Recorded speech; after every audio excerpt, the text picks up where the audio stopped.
Magandang araw po sa inyong lahat, lalong-lalo na po sa mga giliw nating tagapakinig.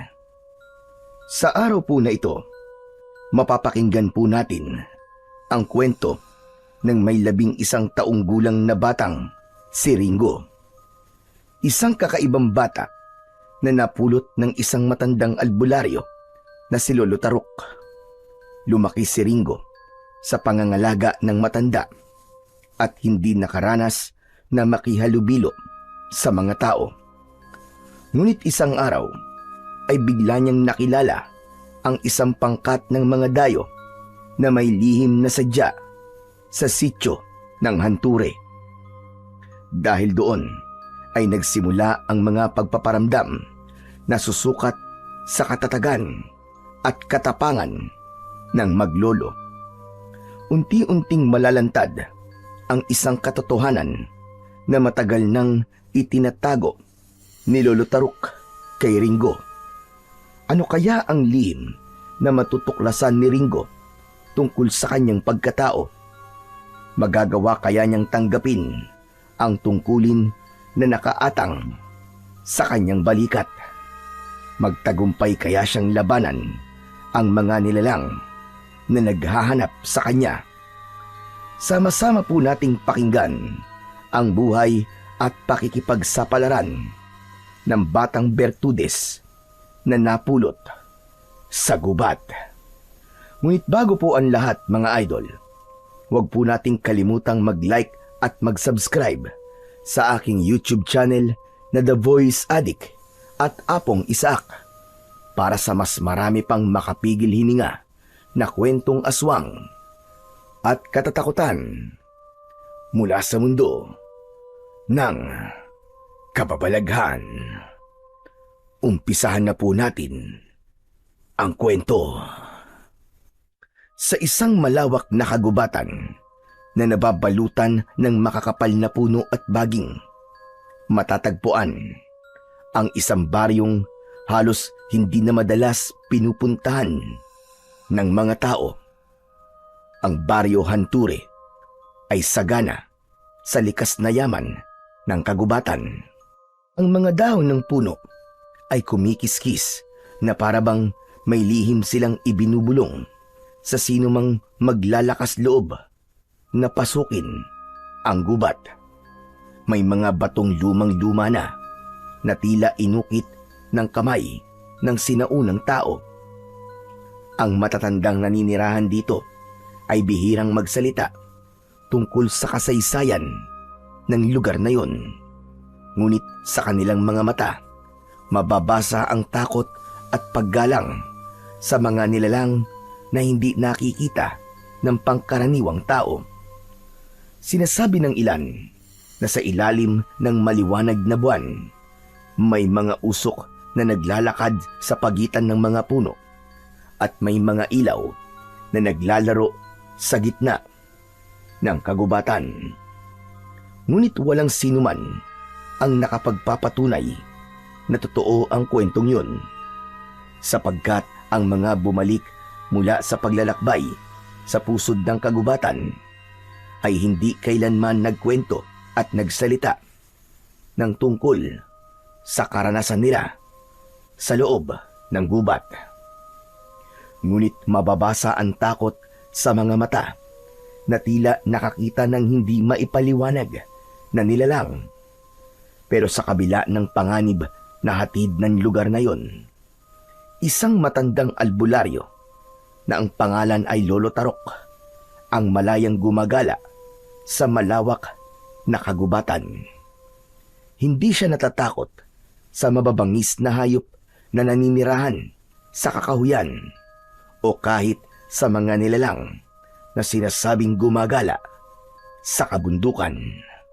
Sa halip, nagtatrabaho siya bilang isang mamumulot ng panggatong na dinadala niya sa paanan ng bundok kung saan nakatira ang maraming tao.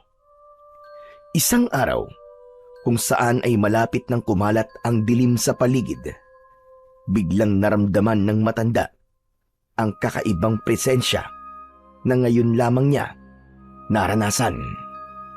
Kaya naman, ang kaninang mahina niyang paglalakad ay tila kampanang umaalingaw-ngaw dahil sa bilis ng kanyang paghakbang. Sa pagkakataong yun, ay dala na niya ang mga nakuhang panggatong. Diyos ko! Ano ba namang kabalasan ito? Ngayon pa talaga sila magpaparamdam sa akin.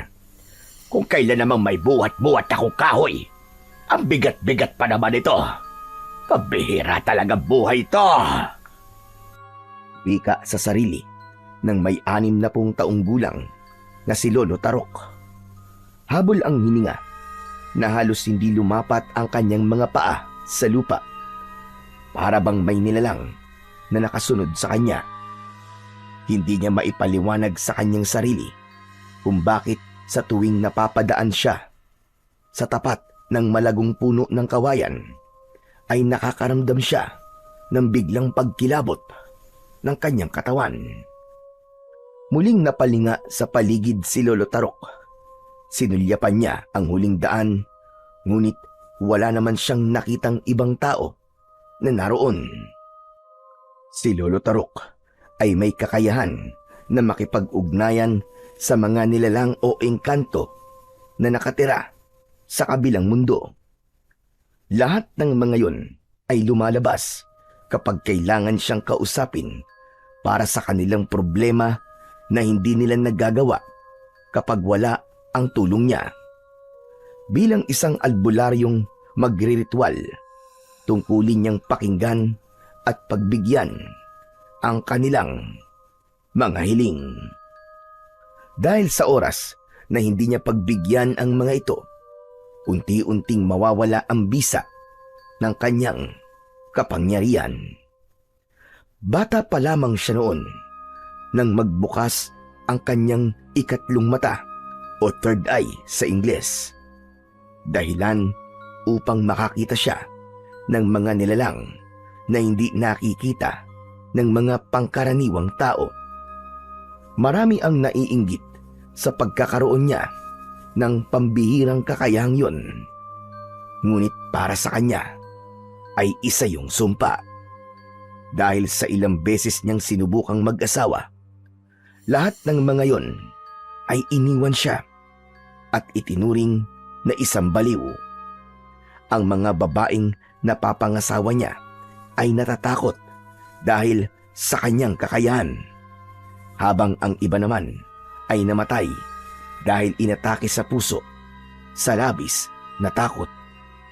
May kaakibat na sumpa ang kanyang taglay na kakayahan.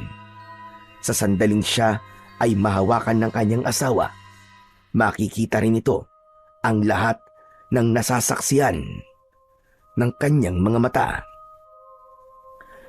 Kaya naman magmula noon ay nalayuan na siya at kinatakutan ng mga kababaihan. At yun ang dahilan kung bakit hanggang ngayon ay hindi na siya nakapag-asawa. Sandali nga lang, maibaba ko nga muna itong mga paggatong ko. Kahit araw na araw walang pinipiling oras para magparamdam. Hoy! Kung sino ka man, magpakita ka na sa akin. Huwag mo kong takutin. Ubus na ang takot ko sa dibdib. Matagal na akong takot. Pambihira. Inaatake tuloy ako ng asma dahil sa mga pinaggagawa niyo sa akin. Magpakita na kayo! Lumabas na kayo! Halos pabagsak ang ginawang pagbaba ni Lolo Tarok ng mga nakuha niyang panggatong. Pagkatapos magsalita ni Lolo Tarok, dahan-dahan niyang ibinaba ang nakuha niyang panggatong. Pagkatapos ay tumayo siya ng tuwid na inililinga ang paningin sa paligid na tila ba may hinahanap. Isang malalim na buntong hininga ang pinakawalan niya. Nang muli siyang tumingin sa kanyang harapan, maya-maya pa ay napansin niya ang unti-unting pagliwanag ng kanyang ikatlong mata o third eye. Muling inulit ni Lolo Tarok ang pagtawag sa nilalang na nagkukubli sa pagitan ng mga kakahuyan. Ng mga sandaling yun ay nararamdaman niya na gumagapang sa kanyang katawan ang kilabot na palagi niyang nararanasan sa tuwing nasa ganito siyang sitwasyon. Dahil alam niya na meron na namang nilalang na magpapakita sa kanya. Ngunit hindi siya natinag. Ipinakita niya na hindi siya natatakot sa presensya ng bagong nilalang na nagpaparamdam sa kanya. Sige na! Magpakita ka na! Hindi naman ako natatakot sa iyo eh. Kahit hindi ka magsalita, nararamdaman ko ang presensya mo. Alam ko na humihingi ka ng tulong sa akin. Nakahanda naman ako na tulungan ka. Sanay na ako sa mga nilalang na kagaya mo. At alam ko na hindi kayo masamang nilalang. Ano ba kailangan nyo sa akin? Anong klaseng tulong ang magagawa ko para sa'yo? Sige na, lumabas ka na! Habang nagsasalita, si Lolo Tarok ay unti-unting lumamig ang paligid.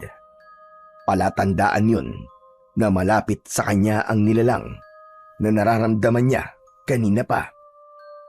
Inihanda niya ang kanyang sarili sa nilalang na patuloy sa pag-iikot sa kanyang kinatatayuan. Pagkalipas lamang ng ilang sandali, mula sa kanyang harapan ay nabuo ang isang umiikot na kulay berdeng usok. Kung hindi siya nagkakamali, ang kulay ng usok na yon ay ang sinasabing diwa ng marka ng isang pinakamabangis na bertudes na kayang pumatay sa kahit na anong uri ng nilalang na may kinalaman sa kadiliman. Napaatras si Lolo Tarok habang hindi inaalis ang paningin sa usok na nasa kanyang harapan. Nakalutang ito sa ere habang nagkakaroon ng hugis na parabang muka ng isang diwata. Kaya naman, muling kinausap ng matanda ang mahiwagang usok tungkol sa totoong dahilan ng pagpapakita nito sa kanya. Kung ganun pala, ikaw ang presensyang nararamdaman ko sa paligid kanina pa. Kung may gusto kang gawin ko, ituro mo sa akin kung ano ang ibig sabihin ng pagpapakita mo. Saglit na umikot ang kulay berdeng usok. Lumapit yon sa kanyang kinaroroonan at tila may malakas na puwersang humila sa kanyang katawan papunta sa malawak na taniman ng kawayang Tsina. Maya-maya pa ay muli itong naglaho sa kanyang harapan. Kaya naman, natitiyak niyang nandoon ang bagay na nais nitong makita niya. Inilinga niya ang kanyang paningin sa paligid at hinayaan niyang maramdaman ng katawan niya ang nilalang na nagkukubli sa pinakamadilim na bahagi ng kawayanan.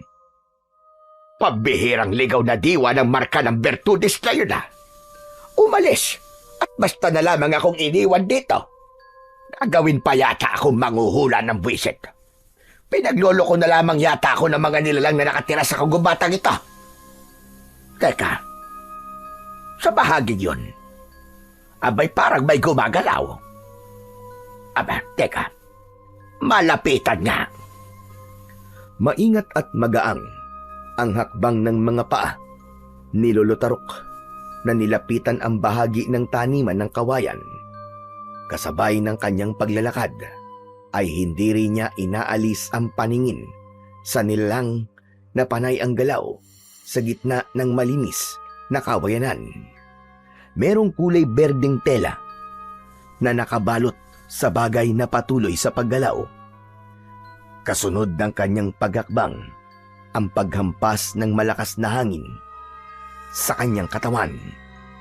Bigla siyang kinilabutan at pakiramdam niya ay hindi na siya humihinga ng mga sandaling yun.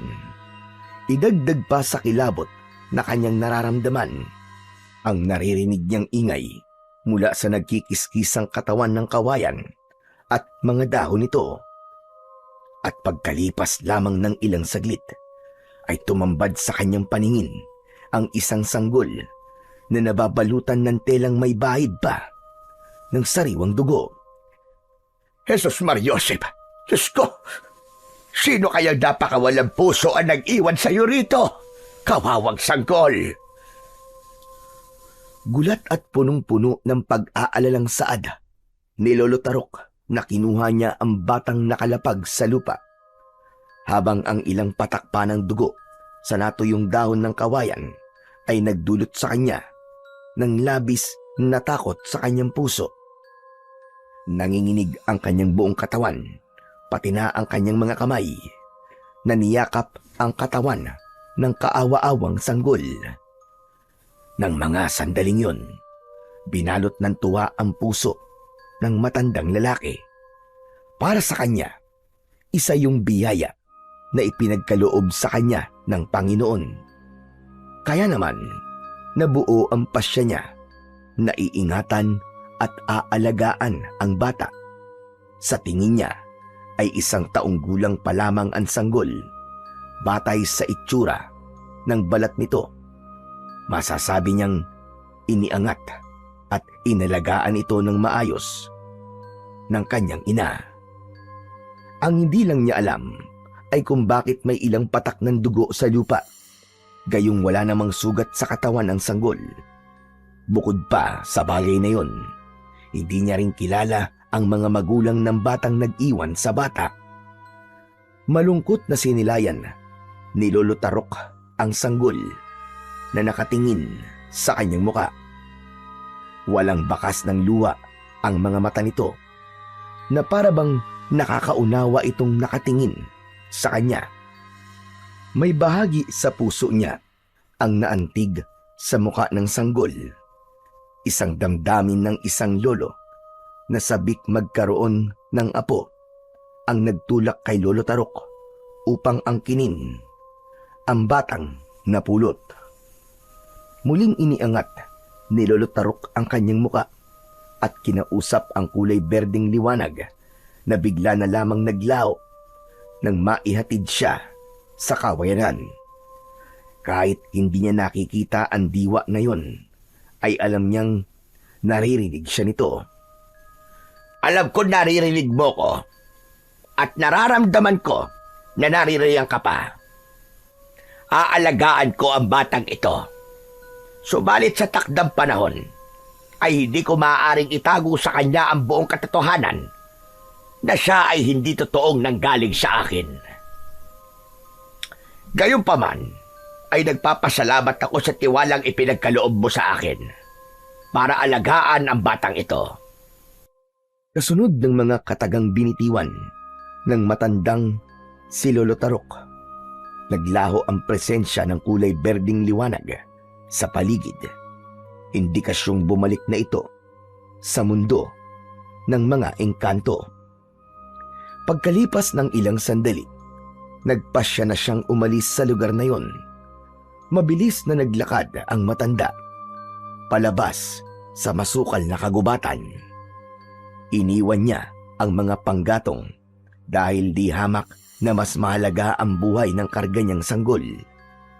Habang yakap-yakap niya ang bata at tinatahak ang daan papunta sa kanyang munting kubo, mabilis din ang kabog ng kanyang dibdib sa pag-aalalang baka may makakita sa kanya o di kaya naman ay umiyak ang bata at may makarinig sa boses nito.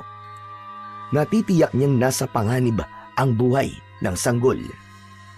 Naniniwala si Lolo Tarok na may dahilan kung bakit iniwan ng mga magulang nito ang anak. Kaya naman, halos hindi lumapat ang kanyang mga paa sa lupa dahil sa labis na pagmamadali. Pagkalipas ng mahabang oras ng paglalakad, sa wakas ay narating niya ang kinaroroonan ng kanyang kubo. Pagkatapos ay sinulyapan niya ang sanggol.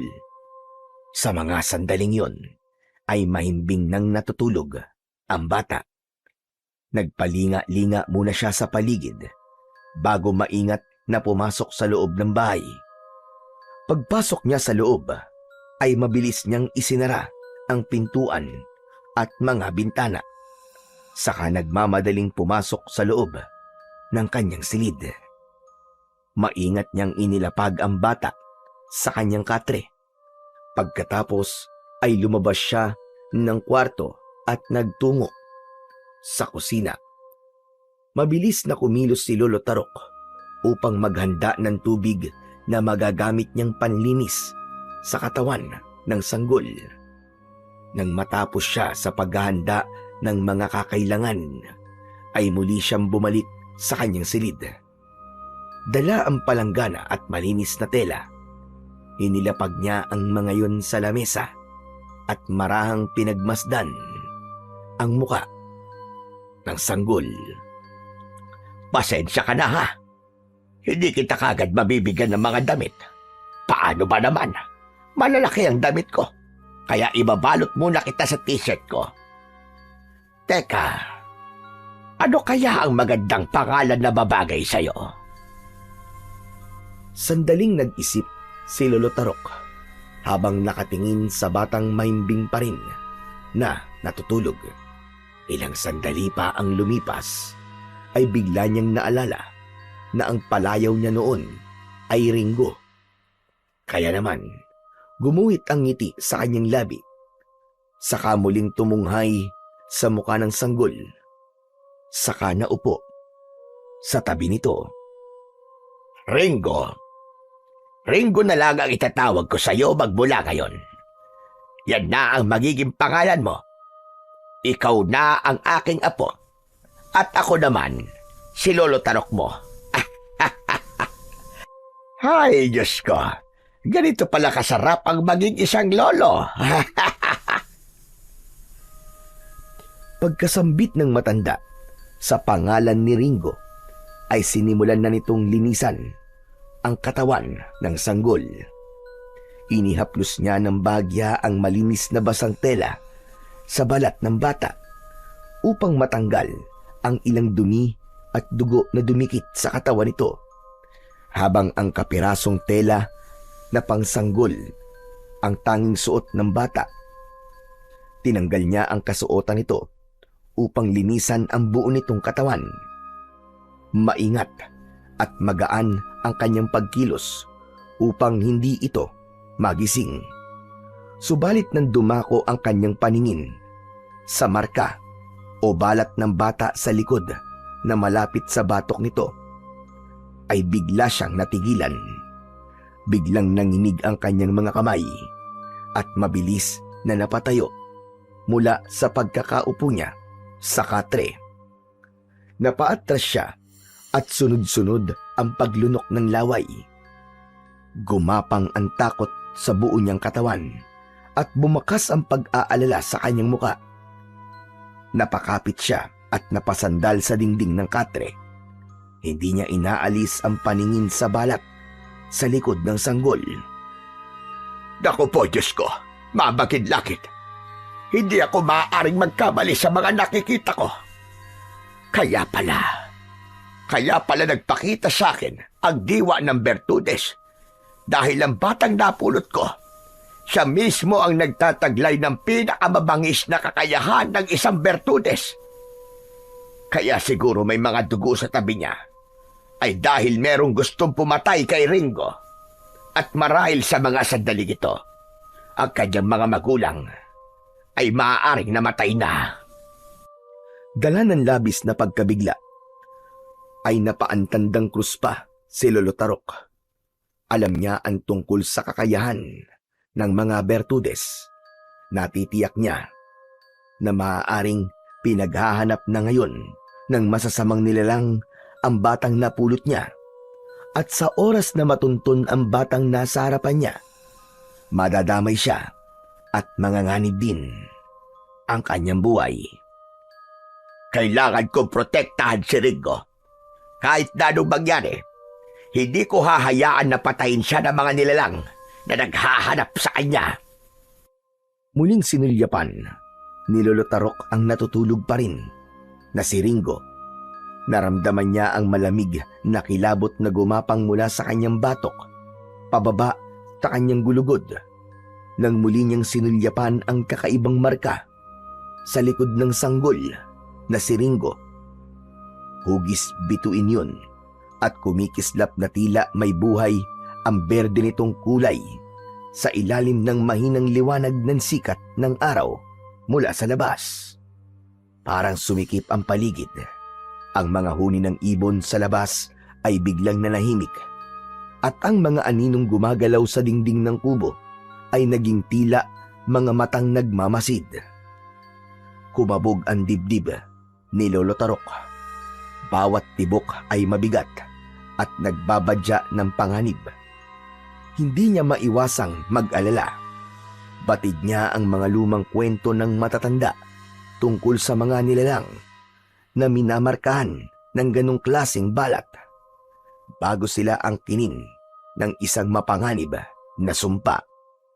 Sumpa na ang ibig sabihin ng pagiging kakaiba sa lahat.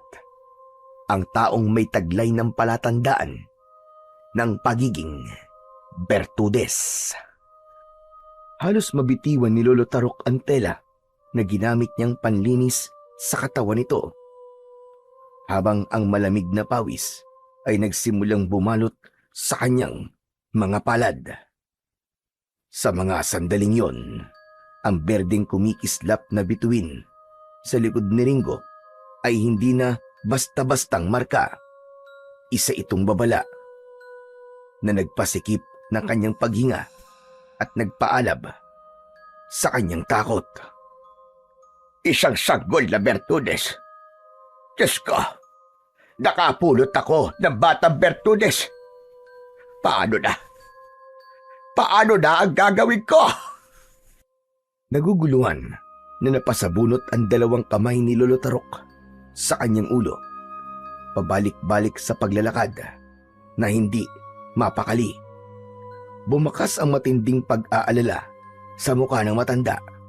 Hindi niya akalain na siya ang magdadala ng mabigat na responsibilidad na nakaatang sa kanyang balikat. Habang pabalik-balik sa paglalakad ang matanda, panay rin ang sulyap niya sa batang mahimbing pa rin na natutulog. Walang dapat na makaalam nito. Pero paano ko magsisimula? Muling napaupo si Lolo Tarok sa gilid ng katre at sandaling nag-isip hanggang sa makapagdesisyon na siyang tuluyang alagaan ang sanggol at ituring ito na kanyang kadugo.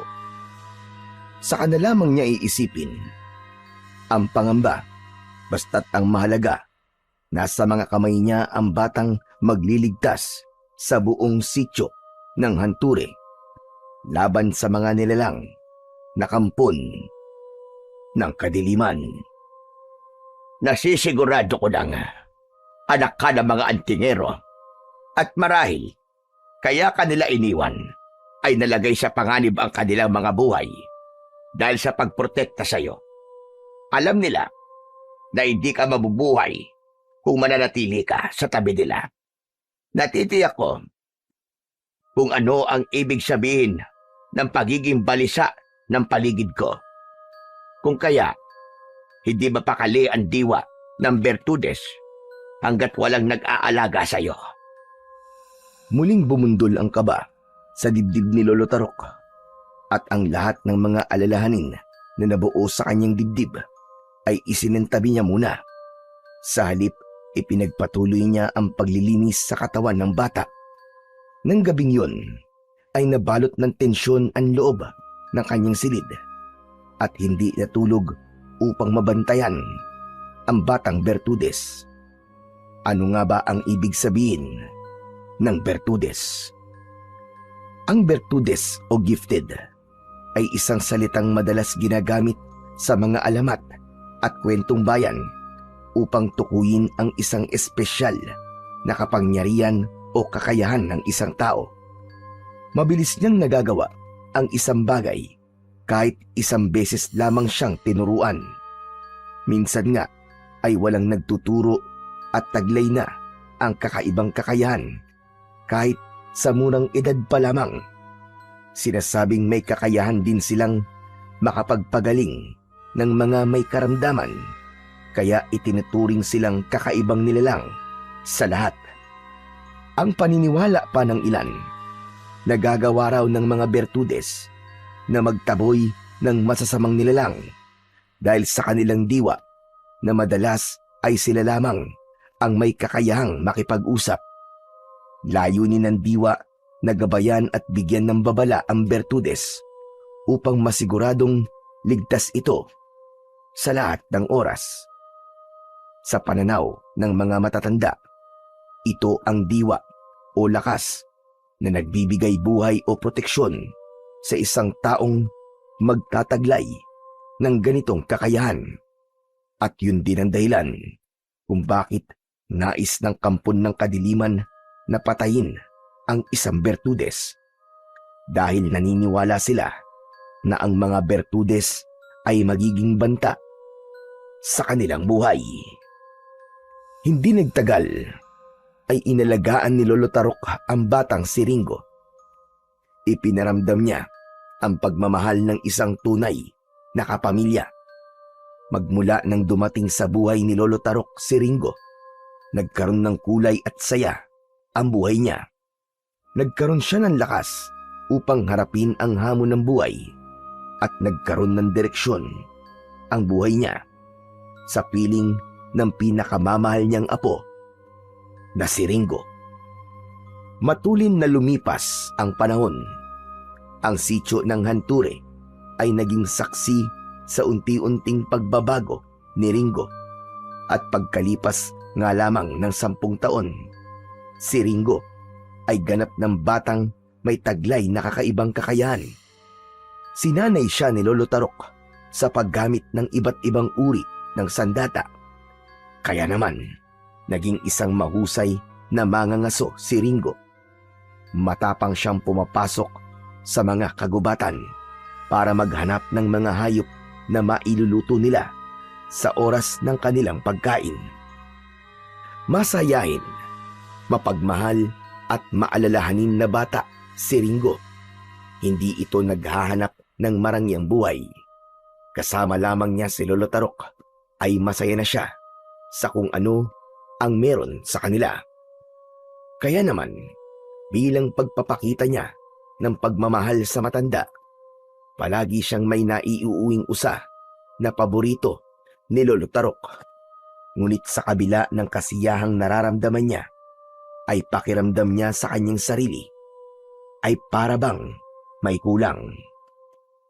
Isang araw, habang nagsasagawa sila ng pagsasanay, kasama ni Lolo Tarok, ay kasalukuyang tinatarget niya ang mga lata na inihahagis ng matanda.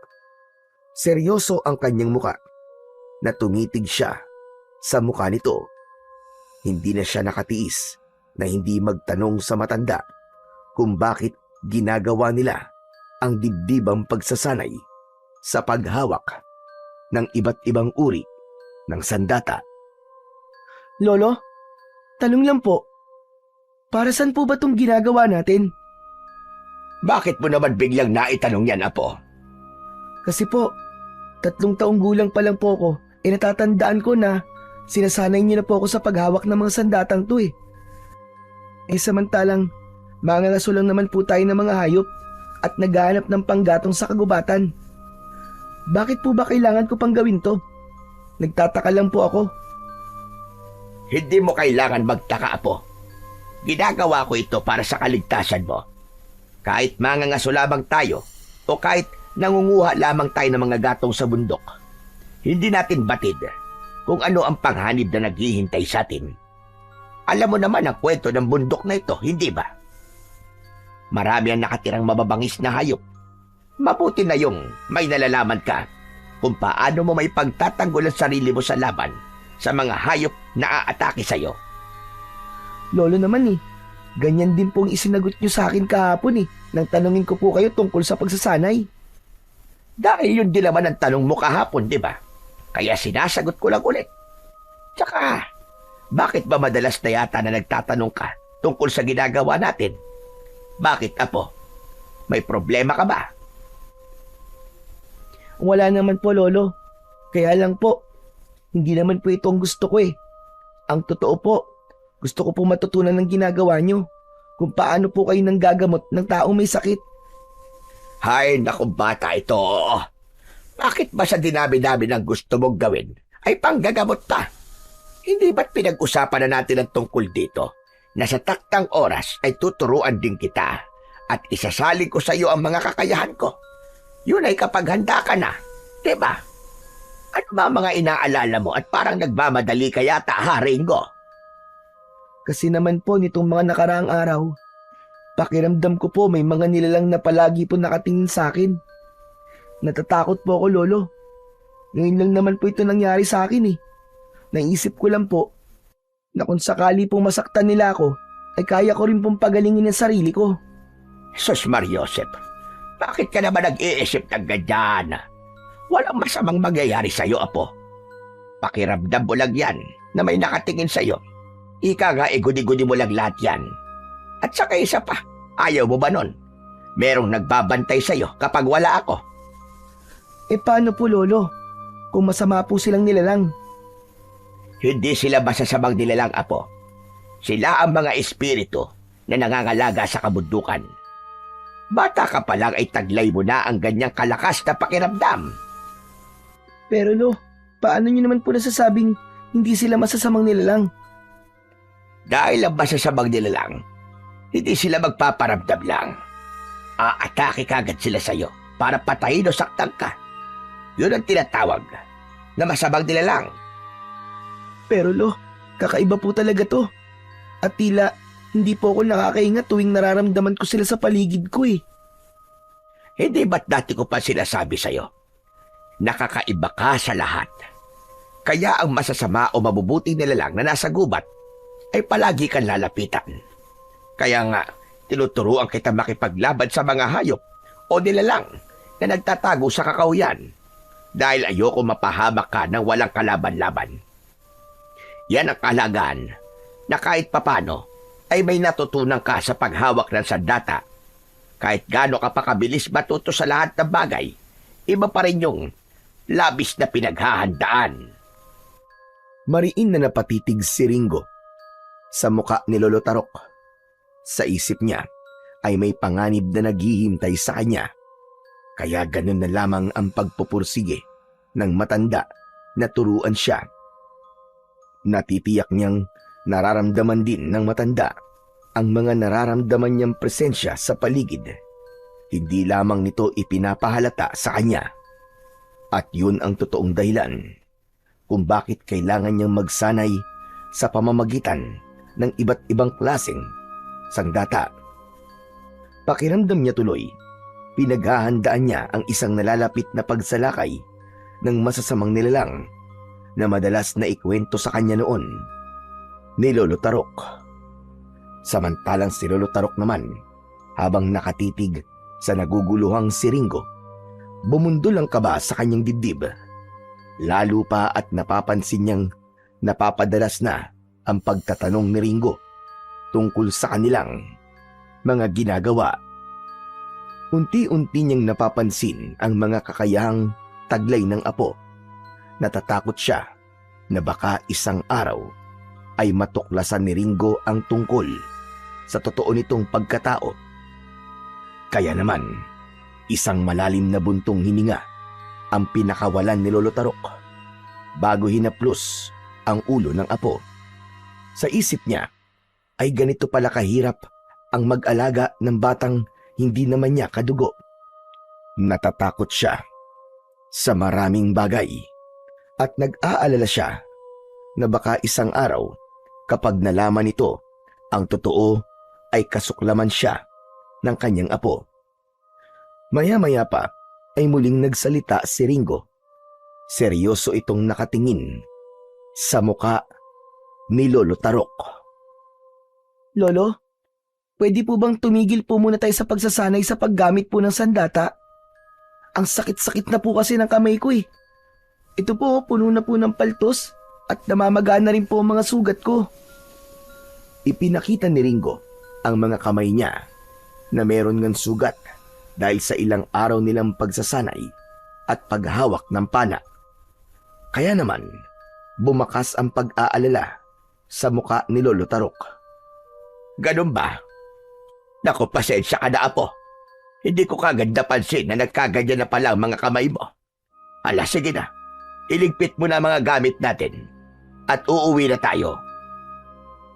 Agad na kumilos si Ringo para iligpit ang kanyang mga palaso at pana, saka inilagay sa lalagyan. Kasunod nito, isinukbit niya ang itak sa kanyang bewang at dinampot ang maliit na usa na nahuli niya kanina bago sila nagsimula sa pagsasanay. Samantalang si Lolo Tarok naman ay nagbuhat ng mga kahoy na panggatong na madalas niyang dinadala sa ibaba ng bundok sa baryo upang maibenta. Unang naglakad si Lolo Tarok, kasunod si Ringo na bitbit ang lahat ng gamit. Habang tinatahak nila ang daan pabalik sa kanilang tirahan, ay biglang nakaramdam ng pananakit ng tiyan si Ringo. Kaya naman, saglit siyang tumigil at hindi nagpahalata sa matanda. Habol ang kanyang hininga na ibinaba ang mga dala sa lupa at napaupo sa damuhan habang namimilipit sa labis na sakit. Aray! Ang sakit ng tiyan ko! Mukhang kanina pa tong umaga walang tigil sa pananakit ah. Aray! Ano ba nangyayari sa akin? Aray, napakasakit! Habang lumilipas ang sandali, mula sa pagkakaupo ni Ringo, patindi naman ng patindi ang pananakit ng tiyan ng bata. Hindi naman napapansin ni Lolo Tarok na hindi na nakasunod si Ringo sa kanya. Maya-maya pa ay naramdaman ni Ringo na may yabag ng paa na papalapit sa kanyang kinaroroonan. Mukhang nanggaling yon sa mga kalalakihan na naririnig niyang nag-uusap. Hindi niya sinulyapan ang mga ito. Sa halip, maigpit niyang hinawakan ng itak sa kanyang bewang. Pinakiramdaman niya ang mga lalaki sa kanyang paligid habang mabilis ang tibok ng kanyang puso. Pagkalipas ng sandaling katahimikan, narinig ni Ringo ang boses ng isang lalaking may maangas na presensya. Tila siya ang kinakausap nito. Hoy bata, taga rito ka ba? Agad na napalingon si Ringo sa pinagmumulan ng boses ng lalaking nagtatanong sa kanya. Isang lalaki ang nasa unahan ng mga ito at seryosong nakatingin sa kanya. May dala ang mga ito ng mga pana at ilang piraso ng usa na bitbit ng mga kalalakihang kasama nito. Sa kaliwang tabi naman ng lalaki ay isang matandang babae na matalim na nakatingin sa kanya. Tila sinusuri nito ang kanyang pagkatao. At dahil sa pagkabigla sa mga ito, hindi kagad nakapagsalita si Ringo. Kaya naman, lumapit ang mga ito sa kanya habang napasulyap sa usa na nakalapag sa lupa. Kaya naman, kahit masakit pa rin ang tiyan ni Ringo, tumayo siya at humarap sa mga ito. Kung ganon, mangangaso ka rin na kagaya namin. Hindi mo ba narinig ang tanong ko sa'yo kanina? Ano po? Sumagot ka kagad kapag tinatanong kita. Ayoko nang paulit-ulit sa pagtatanong. Ang sabi ko, taga rito ka ba? Opo. Taga rito po ako. Gaano nakatagal? Ano po? Ang sabi ko, gaano nakatagal na nakatira ka sa gubat na to? Anak naman ng tutsa, oo. May problema ba ang pandinig mo, ha, bata? Bingi ka ba? Hindi po ako bingi. Kasi naman po nagulat po ako sa inyo eh. Sino po ba kayo? Kami ang nagtatanong sa'yo. Hindi ba? Naliligaw kami. Pwede mo ba kaming samahan? Ituro mo sa amin ang daan papunta sa baryo na nasa paanan daw ng bundok na to. Pero hindi pa po ako nakakapunta sa baryo sa paanan ng bundok na to eh. Kaya hindi ko po alam ang daan. Ano ka mo? Pambihira naman buhay to. Ang sabi mo taga rito ka. Bakit wala kang alam sa baryong nasa ibaba ng bundok? Pinagloloko mo ba ako, ha, bata? Hindi ko po kayo niloloko. Totoo po ang sinasabi ko sa inyo, Manong. Hindi pa po talaga ako nakakarating sa baryo na sinasabi niyo po sa akin. Sinungaling! Hindi ako naniniwala sa'yo. Nandidilat ang mga mata ni Mang Pekto nang kausapin ito si Ringo. Sa galit nito ay dinakot ng lalaki ang damit ni Ringo at iniangat niya ito sa ere habang yakap ang sariling tiyan. Nagulat si Ringo sa ginawa ng lalaki. Nagtataka siyang nagpalinga-linga sa paligid habang nakaangat ang kanyang mga paa sa lupa. Bitiwan niyo po ang damit ko! Nakikiusap po ako sa inyo, sino po ba kayo? Bakit po kayo nananakit? Hindi kita sinasaktan. Ipinapakita ko lang kung gaano ako kasama kapag pinaglululoko ko na kausap ko. Naiintindihan mo? Siguro naman ay magsasabi ka na sa akin ngayon ng totoo. Nakikiusap po ako, Manong. Hindi ko po talaga kayo niloloko. Nagsasabi po ako ng totoo sa inyo. Kaya tibabaan niyo na po ako. Hindi ba't kasasabi mo lang sa akin kanina na taga rito ka? Imposible naman yata na hindi mo alam ang baryo sa ibaba ng bundok na to. O baka naman, gusto mo pa masaktan bago ka magsabi sa akin ng totoo? Totoo naman po talaga at sinasabi ko eh. Bakit po ba ayaw niyong maniwala? Kahit kailan na hindi pa po ako nakakarating sa paanan ng bundok. Kaya hindi ko po alam ang daan papunta ron. Totoo po yun, maniwala po kayo.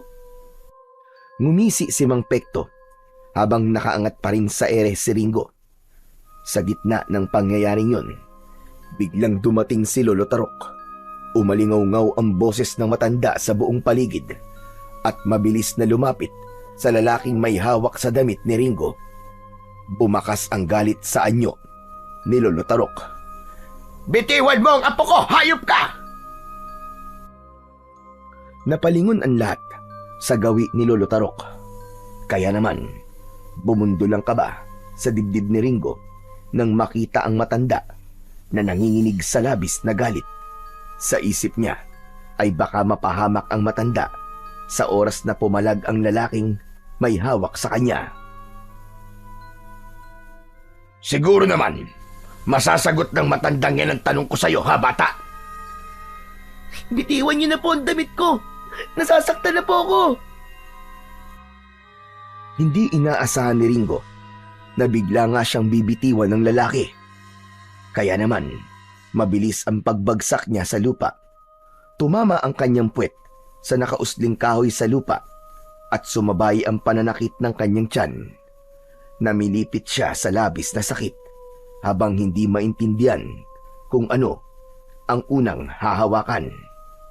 Samantalang si Lolo Tarok naman ay agad na humakbang papalapit sa kinaroroonan ni Ringo.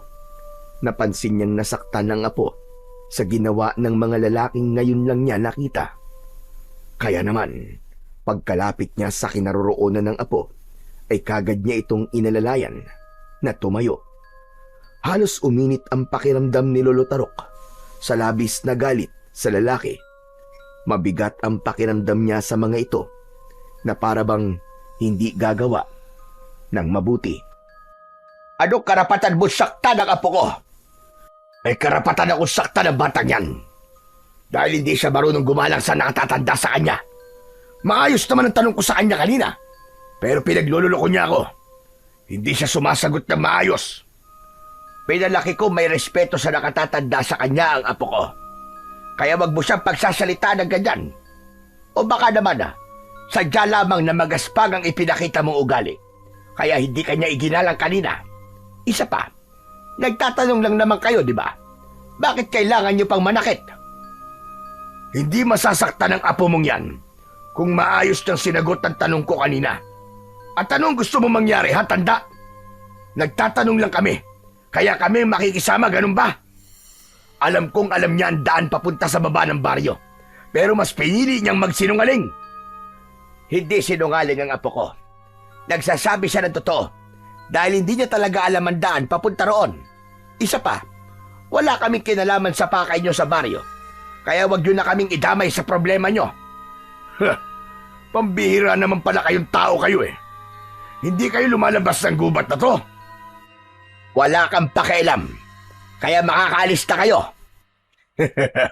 Talaga naman pala may pinagbarahan ng batang yan. Masama rin pala ang ugali nyo. Depende lamang ang ugali namin sa aming kaharap. Umangat ang kamay ng lalaki na akma na sanang sasaktan si Lolo Tarok. Subalit pinigilan si Mang Pekto ng kasama nitong matandang babae. Sinabi ng matanda na wag na silang manggulo dahil malapit na raw dumilim ang paligid. Pero bago yun, humarap muna ang lalaki sa kanila. Pekto ang pangalan ko. Tandaan niyo ang pagmumukhang ito. Dahil oras na magkaharap ulit tayo, puputulan ko kayo ng dila para habang buhay na kayong hindi makapagsalita. Magpasalamat na lamang kayo at nagmamadali kami.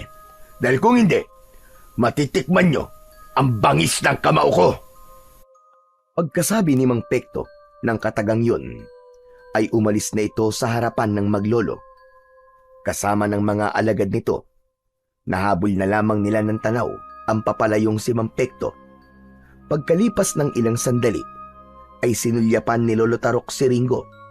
Kaya't napansin ito na pangiwi-ngiwi ang muka ni Ringo dahil sa labis na sakit ng katawan. Bumakas ang pag-aalala sa muka ni Lolo Tarok. Diyos ko po, Apo, ano nangyari sa'yo? May masakit ba sa'yo? Sinaktan ka ba nila? Hindi po nila ako sinaktan, Lo. Iniangat lang po niya ako sa ere. Masakit po ang tiyan ko kanina pa. Abay, pambihirang bata ka, oo. Kanina pa palang masakit ang tiyan mo, bakit hindi ka nagsasabi? Kasi naman po biglang dumating ang mga lalaki kanini. Lolo, ang lalaking yun, para pong kakaiba siya. Tsaka parang hindi po siya taga rito. Yun din ang pagkakakilala ko sa pagkatao niya kanina. Tila hindi siya mapagkakatiwalaan. Basta't sa susunod na magkita ulit kayo, iwasan mo siya, Apo. Naiintindihan mo? Opo, Lolo Tarok. Hala, sige na. Kailangan na nating umalis dito para magamot ko na kagad ang sakit ng tiyan mo. Tara na. Habang nagsasalita, si Lolo Tarok ay hindi na napigilan ni Ringo na hindi muling mapangiwi sa labis na sakit. Idagdag pa ang pananakit ng balat niya sa likod at dahil sa sobrang sakit, tuluyan ng napalugmok sa lupa si Ringo. Kaya naman, napasigaw na si Lolo Tarok sa labis na pag-aalala. Apo ko, ano ba nangyayari sa'yo? Diyos ko, pati ba ang marka mo sa likod? Masakit rin. Opo, Lolo. Grabe po ang sakit. Hindi ko na po matiis ang sakit ng balat at tiyan ko po. Aray! Malakas na sigaw ang umalingaw-ngaw sa paligid mula sa lalamunan ng batang si Ringo. Hindi niya pinansin ang mga sinasabi at tanong ni Lolo Tarok dahil nangingibabaw ang labis na pananakit ng kanyang tiyan. Naramdaman niya ang bisig ni Lolo Tarok. Pagkatapos ay binuhat siya at itinakbo papunta sa kanilang bahay. Rinig na rinig ni Ringo ang paghabol ng hininga ng matanda habang tinatahak nito ang daan. Konting tiis na lang, Apo. Malapit na tayo sa bahay. Konting tiis na lang. Mas lalong binilisan ni Lolo Tarok ang pagtakbo. Halos hindi na nga lumapat ang mga paa niya sa lupa dahil sa labis na pag-aalala. Nararamdaman din niya ang panlalamig ng pawis ni Ringo kaya halos mabingi siya sa malakas na pagtibok ng kanyang puso. Lolo, bakit po ako nagkakaganito? Ano po ba nangyayari sa akin? Huwag ka muna magsalita, Apo. Hindi ko hahayaan na may masamang mangyari sa'yo. Pagkalipas ng ilang minutong pagtakbo, ay narating ng maglolo ang kanilang bahay na nakatirik sa gitna ng kakahuyan. Mabilis na pumasok sa loob ng bahay si Lolo Tarok at inilapag si Ringo sa katre na gawa sa kawayan. Walang salitang lumabas sa bibig ng matanda dahil nagmamadali itong naglabas ng mga gamot mula sa loob ng silid nito. Halos manambulat ang mga garapon sa sahig dahil sa pagmamadali nito sa paghahanap ng gamot. Pagkaraan ng ilang saglit na paghahanap, ay agad na sinimulan ni Lolo Tarok ang pagpapainom ng gamot kay Ringo. Sige na, inimin mo na kagad ang katas ng bawang nang mawala na ang pananakit ng tiyan mo, apo. Tinanggap ni Ringo ang gamot mula sa kamay ni Lolo Tarok. Saka nilagok yun at nalasahan ang katas ng bawang. Lolo, ang pait naman po nito. Tiisin mo na lang, apo. Nilagyan ko rin yan ng apdo ng ahas. Mamaya lang, ay mawawala na rin ang sakit ng tiyan mo. Inubos ni Ringo ang gamot sa maliit na bote. Gumuhit ang konting anghang sa kanyang lalamunan. Saka lamang niya naramdaman ang init na pumasok sa kanyang tiyan hanggang sa unti-unting nagbago ang kanyang pakiramdam. Tila naglaho ang pananakit ng kanyang sikmura. Sa wakas ay parang nagdahilan na banayad na ulit ang kanyang paghinga. Ano, apo? Kumusta na ang pakiramdam mo? Ayos na po, Lolo. Nawala na po ang pananakit ng tiyan ko. Sandali nga. Paano ba nagsimula ang pananakit ng tiyan mo, apo? Ano nangyari? Bago po dumating ang mga lalaki kanina, tsaka meron pa pong sumasakit sa akin, Lolo. Napaunat sa pagkakaupo si Lolo Tarok at napasulyap sa muka ng nakaupo na si Ringo. Ano ka mo? Masakit din po ang marka ko sa likod. Madalas nga po itong sumasakit, Lolo eh. Ano po bang marka na nasa likod ko? Hindi kagad nakapagsalita si Lolo Tarok. Batid niya na marami na talagang mga tanong si Ringo at nangangamba siya na dumating ang oras na kailangan niya nang ipagtapat sa bata ang tungkol sa pagiging bertudes nito. Natatakot siya sa magiging reaksyon nito. Kaya naman, kagaya ng nakasanayan niya, inilihis niya ang usapan upang hindi na ito magtanong pa sa kanya.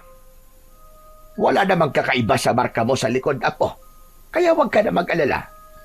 Ang mahalaga ngayon ay ligtas ka na at wala nang masakit sa iyo. At teka, may gagawin pa nga pala ako. Iwan mo na kita sandali. Agad na tumayo si Lolo Tarok at hindi na hinintay ang iba pang sasabihin ng batang si Ringo sa kanya. Tumayo siya at lumabas ng silid. Naiwan si Ringo na natitigilang nakaupo sa katre nang maghari ang katahimikan sa loob ng silid. Malungkot na napasulyap si Ringo sa nagkalat na mga garapon sa sahig. Naramdaman niyang umiiwas sa kanya si Lolo Tarok. Dala ng matinding pagod ay nagpasya na lamang siyang matulog at kalimutan muna ang mga tanong sa kanyang isip. Kaya naman, hindi na namalayan ni Ringo ang mga nangyayari sa paligid niya. Nang makatulog si Ringo, ay saka lamang nakahinga ng maluwag si Lolo Tarok. Nakatanaw ito sa labas ng bintana sa kanilang balkonay. Isang malalim na buntong hininga ang pinakawalan niya bago pabulong na nagsalita. Hindi magtatagal ay gugustuhin na rin niyang magpunta sa baryong yon, kung saan naroroon ang mababangis na nilalang kasama ang mga taong naghahanap sa bertudes. At kanina, ang mga lalaking yon, natitiyak kung meron silang hinahanap at ibang pakay sa baryo ng Hanture. Bago pa mahuli ang lahat, kailangan kong mailayo si Ringo sa lugar na ito. Biglang naalala ni Lolo Tarok ang kulay berdeng liwanag. Ipinagdasal niya na sana ay muling magpakita sa kanya ang nilalang. Mabilis na lumipas ang oras at pasado 7:00 na ng gabi nang magpasya si Lolo Tarok na gisingin ng kanyang apo. Pumasok siya sa loob ng silid nito, ngunit natigilan siya pagsapit sa pintuan. Nanlalaki ang kanyang mga mata na hindi inaalis ang paningin sa nakatalikod na si Ringo. Ang matagal niya nang hinahanap na kulay berdeng usok. Ngayon ay nasa marka ni Ringo sa likod nito. Bumundol ang kaba. sa kanyang dibdib. Diyos ko, paano nangyari ito? Napakunot ang noo ni Lolo Tarok at dahan-dahan na lumapit sa natutulog pa rin na si Ringo. Hinawakan niya ang balat nito na merong nagliliwanag na kulay berdeng usok. Yun ang mga senyales ng nalalapit na panganib sa buhay ng isang batang Bertudes. Kaya walang nagawa si Lolo Tarok kundi gisingin ang apo mula sa mahimbing na pagkakatulog. May hinang yugyug naman sa balikat ang nagpagising sa natutulog na diwa ni Ringo. Dahan-dahan siyang nagmulat ng mga mata at tumihaya ang higa. Sinulyapan niya ang seryosong muka ni Lolo Tarok at napansin niya ang pag-aalala sa muka nito.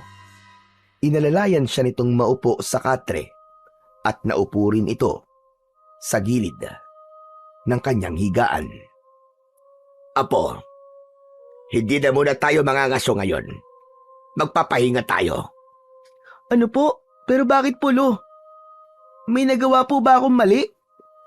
Wala kang nagawang mali, Apo. Dahil balak kong ilipat sa'yo ang kakayahan ko. Talaga po, Lolo? Tuturuan niyo na po akong manggamot? Oo, Ringo, tama ka. Kaya maganda ka dahil ngayon tayo magsasagawa ng isang ritual. Dala ng labis na tuwa na nararamdaman ni Ringo mula sa sinabing yun ni Lolo Tarok. Maigpit niya itong niyakap sa braso. Humaplos ang palad ng matanda sa kanyang likod at ramdam niya na hindi nga ito nagbibiro sa mga sinabi nito sa kanya. Teka, sandali nga lang po, Lo. Ano po bang dahilan? At bakit bigla niyo pong naisip na turuan na po akong manggamot? Dahil ito na ang tamang oras para magamit mo ang kakayahan ko.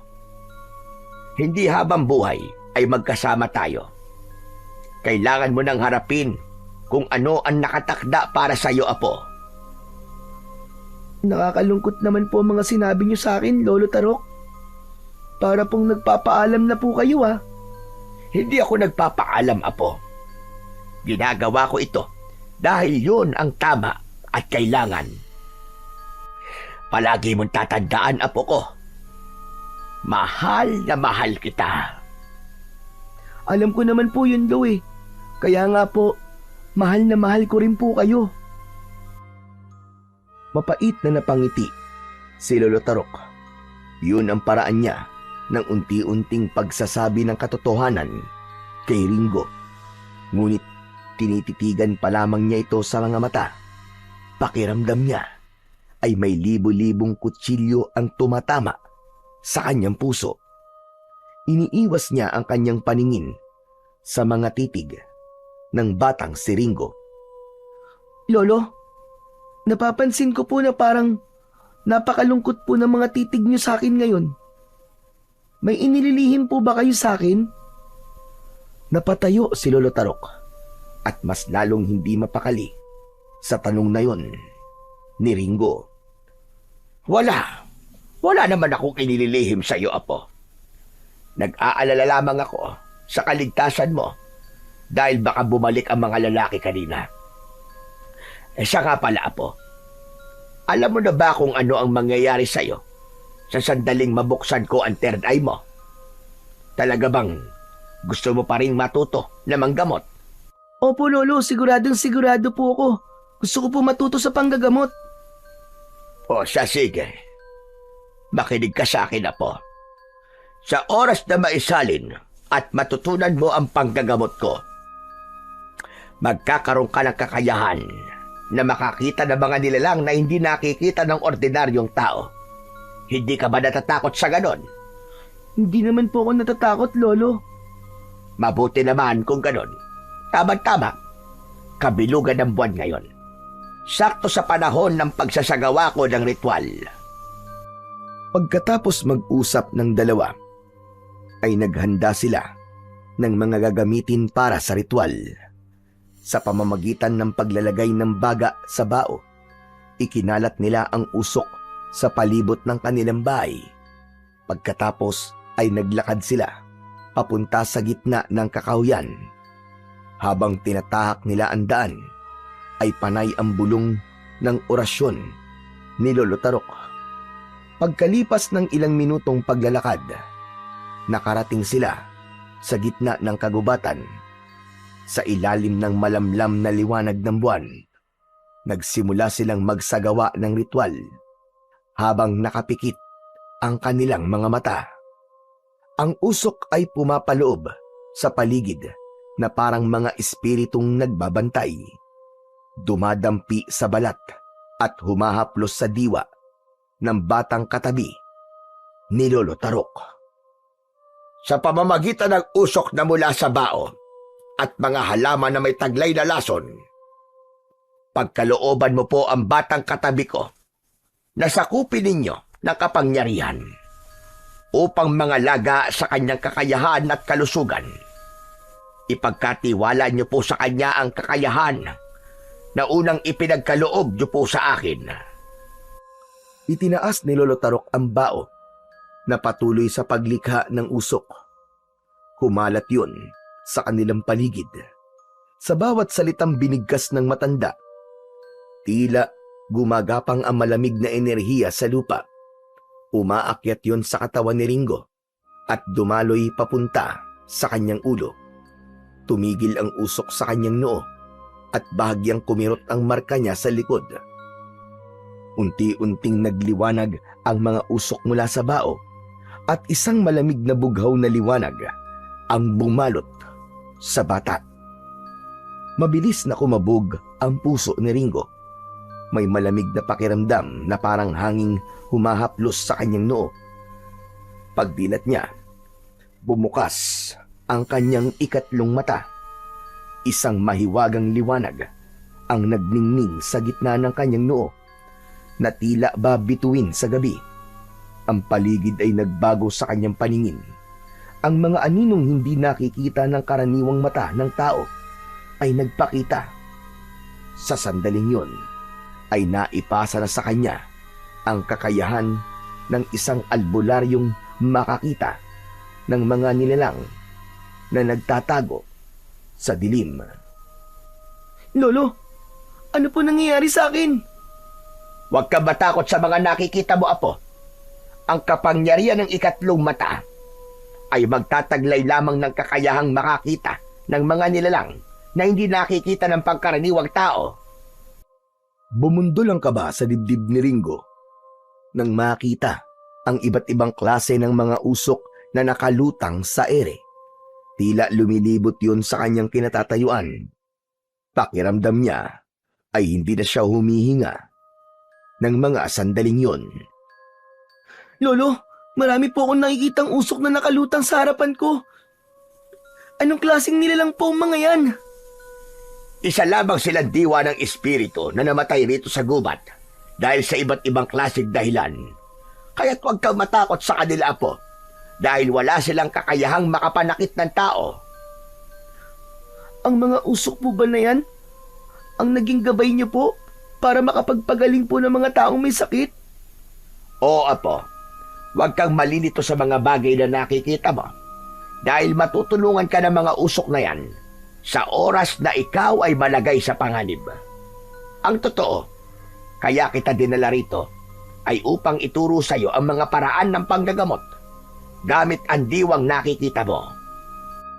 Bumakas ang pagkalito sa mga mata ng batang si Ringo. Hindi siya makapaniwala na araw-araw na nakikita ni Lolo Tarok ang mga usok na nasa harapan niya ngayon. Ang hugis ng mga ito ay muka ng isang taong nakabuka ang bibig. Naririnig din niya ang nakakakilabot na pag-angil ng mga ito na para bang nagdadala sa kanya sa malamig na lugar.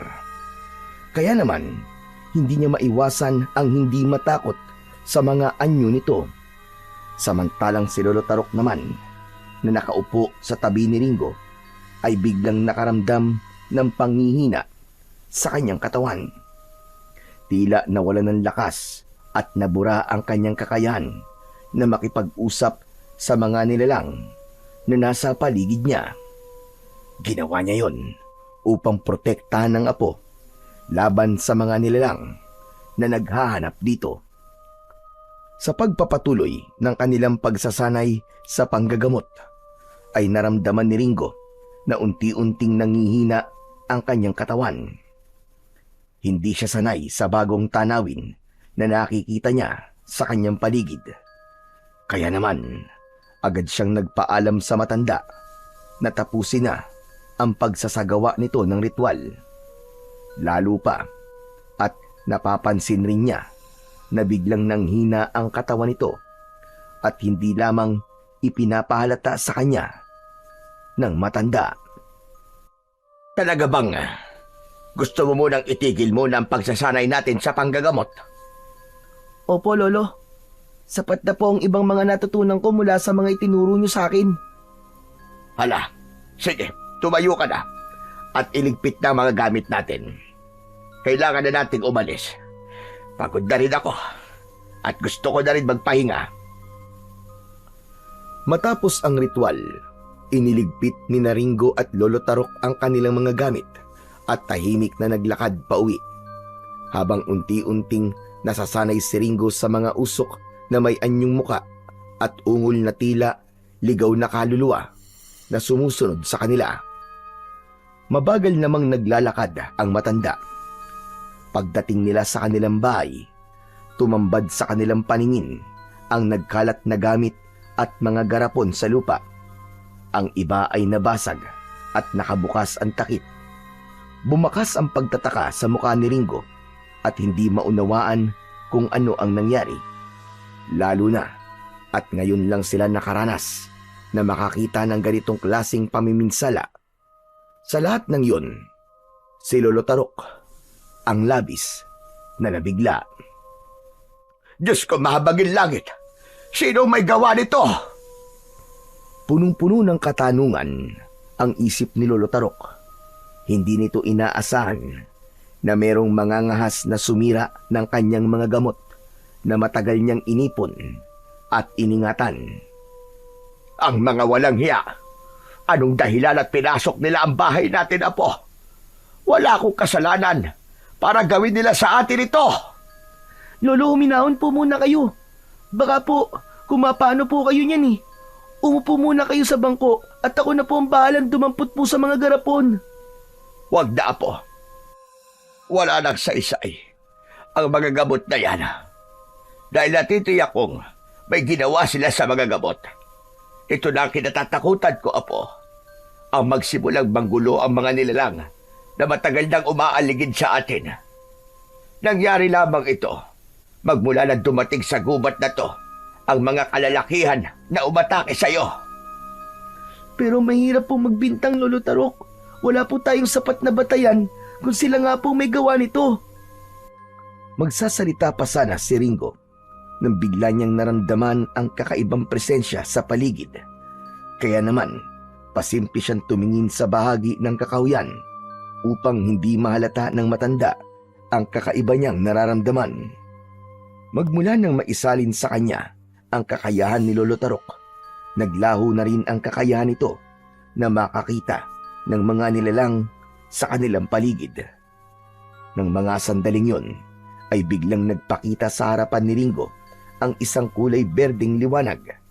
Kakaiba yun sa lahat ng mga usok na umaaligid sa kanya dahil meron itong sariling hugis, parang isang diwata na may maamong muka. Nagulat si Ringo nang bigla itong magsalita. Sa wakas ay nagkita rin tayo, Ringo. Ako ang iyong diwa na nagbibigay ng babala sa bawat panganib na darating sa buhay mo. Kailangan niyong umalis dito. Isama mo si Lolo Tarok. Hindi makapagsalita si Ringo, dala ng labis na pagkabigla. Kaya naman, muling nagpatuloy sa pagsasalita ang nilalang na nasa kanyang harapan. Nasa panganib kayo ngayon. Sila ang may gawa niyan sa gamot ni Lolo Tarok. Bilisan niyo, magmadali kayo. Nararamdaman ko na nasa paligid lamang sila. Natuntun ka na ng mga nilalang na naghahanap sa inyo. Huwag ka mag-alala. Ikaw lamang ang makakakita sa akin at makakarinig sa boses ko. Kumilos ka na. Palagi akong nakabantay at magbibigay ng babala sa iyo. Napansin ni Lolo Tarok na hindi na nagsalita si Ringo habang nakatayo lamang ito sa kanyang harapan at nakatingin sa kakahuyan. Tila ba may nakita si Ringo na hindi nakikita ng kanyang mga mata. Ringo, apo, ano ba nangyayari sa'yo? At natitigilan ka dyan? Ha? Wala pong nangyayari sa akin, Lo. May iniisip lang po ako. Ano nga po ulit ang tanong nyo? Ang sabi ko, kanina ka pang nakatayo riyan. May nakikita ka ba na hindi nakikita ng mga mata ko? Hindi alam ni Ringo kung paano ipapaliwanag kay Lolo Tarok ang mga narinig niyang sinabi ng nilalang sa kanyang harapan. Muling nagsalita ang kulay berdeng usok. Sabihin mo na sa kanya ang mga sinabi ko sa iyo, Ringo, sapagkat hindi mo na may iwasan ang nakatakdang mangyari sa inyong dalawa. Sige na! Pagkasabi ng nilalang na nakalutang sa kanyang harapan, ay muli itong naglaho at pumasok sa loob ng kanyang marka sa likod. At dahil natagalang sumagot si Ringo, ay bumundol naman ang kaba sa dibdib ni Lolo Tarok. Kaya naman, tumayo na ito at lumapit kay Ringo. Apo, tinatanong kita, ano ba nangyayari sa'yo? Lolo, may kulay berdeng liwanag po na kumakausap sa akin. Kailangan na raw po nating umalis sa lugar na to dahil nasa panganib daw po tayo. Kung nakakarinig ka ng tinig mula sa kulay berdeng liwanag, malinaw na isang babalayon na malalagay tayo sa panganib. Kaya tara na, kailangan na natin sundin ang sinasabi niya.